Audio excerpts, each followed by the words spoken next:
Second question. ಈಗ ನೋಡಿ, ಇಲ್ಲಿ ಒಂದು ಈಕ್ವೇಶನ್ ಕೊಟ್ಟಿದ್ದಾನೆ, ಇದನ್ನ ಸಾಲ್ವ್ ಮಾಡಬೇಕು, ಆಮೇಲೆ ರಿಸಲ್ಟ್ನ ಚೆಕ್ ಮಾಡಬೇಕು. ಓಕೆನಾ? ಈಗ ಆನ್ಸರ್ ಕಂಡು ಹಿಡ್ಬಿಟ್ಟು ಆಮೇಲೆ ಅದು ಬಂದಿರೋ ರಿಸಲ್ಟ್ ಕರೆಕ್ಟ್ ಆಯ್ತಾ ಇಲ್ಲ ಅಂತ ಚೆಕ್ ಮಾಡೋಣ.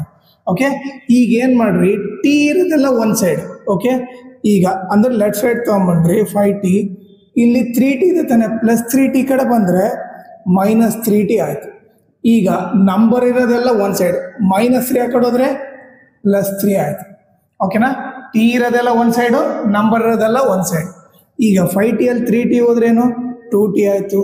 ಈಸ್ ಈಕ್ವಲ್ ಟು ಇಲ್ಲಿ ಒಂದು ಮೈನಸ್ ಪ್ಲಸ್ ಇದ್ದಾಗ ಏನು ಮಾಡೋ, ಗ್ರೇಟರ್ ನಂಬರ್ಸ್ ಏನಾಗಬೇಕು, ಸಬ್ಟ್ರಾಕ್ಟ್ ಮಾಡಬೇಕು. 5 ಅಲ್ಲಿ 3 ಹೋದರೆ 2, ಟಿ ಈಸ್ ಈಕ್ವಲ್ ಟು ಏನಾಯಿತು -2 ಇಂಟು ಇರೋದು ಈ ಕಡೆ ಬಂದರೆ ಡಿವೈಡ್ ಆಯಿತು. 2 ಕ್ಯಾನ್ಸಲ್ ಆಯಿತು. ಟಿ ವ್ಯಾಲ್ಯೂ ಏನು -1. ಓಕೆ, ಈ ಟಿ ವ್ಯಾಲ್ಯೂ ಫೈಂಡ್ ಔಟ್ ಮಾಡೋದು. ಈಗ ಅದು ಕರೆಕ್ಟಾ ಇಲ್ಲ ಅಂತ ಚೆಕ್ ಮಾಡಬೇಕು. ಫಸ್ಟ್ ಏನು, ಟೇಕ್ LHS ತಗೋಬೇಕು. ಇಲ್ಲಿ ಇದು ಬಂದು LHS ಏನು, ಸೊ ಇಲ್ಲಿ ಬರ್ತೀನಿ, LHS ಈಸ್ ಈಕ್ವಲ್ ಟು ಏನು 5t -3. ಟಿ ಇದ್ದಲ್ಲಿ ಏನಾಗಬೇಕು -1 -3. ಈಗ ಪ್ಲಸ್ ಇಂಟು ಮೈನಸ್ 5 1 ಜಾ 5 ಆಯ್ತು, -3. ಎರಡು ಮೈನಸ್ ಇದ್ದಾಗ ಮೈನಸ್ ಏನಾಕಿ ಏನು ಮಾಡಬೇಕು, ಆ್ಯಡ್ ಮಾಡಬೇಕು. ಸೊ LHS ಎಷ್ಟು ಬಂತು -8. ಇದು ಈಕ್ವೇಶನ್ 1. ನೆಕ್ಸ್ಟ್ ಏನು ಮಾಡಬೇಕು, ಟೇಕ್ RHS ತಗೋಬೇಕು. RHS ಏನಿದೆ 3t -5 ಇದೆ.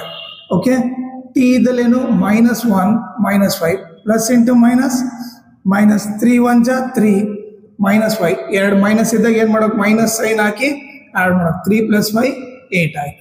ಈಗ ನೀವು ನೋಡಿದ್ರೆ LHS -8 ಬಂದಿದೆ, RHS -8. ಸೊ ನಾವೇನು ಬರಿಬೋದು, ಫ್ರಮ್ 1 into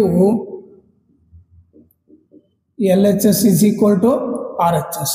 ಸೊ ಇದರ ಅರ್ಥ ಏನು, ನಾವು ಮಾಡಿರೋ answer correct, is equal to -1 ಅದು ಆನ್ಸರು ಕರೆಕ್ಟ್ ಅಂತ ಗೊತ್ತಾಯ್ತು.